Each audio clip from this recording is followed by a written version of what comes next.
ঈমান, হবে না তো সে বেঈমান।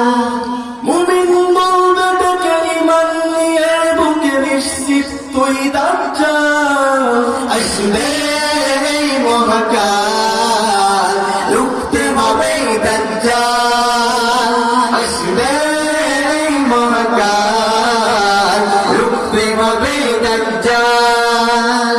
আজ বিশ্বের চারিদিকে মুমিন মরছে ঢুকে, একটুকে দিলে তা হয় না। ওরে কাপুরুষ ঘরে বসে ভাবছ হিসাব বসে, এখনো তো সময় হলো না। আজ বিশ্বের চারিদিকে মুমিন মরছে ঢুকে, একটুকি দিলে দয়া হয় না। ওরে কাপুরুষ ঘরে বসে ভাবছ হিসাব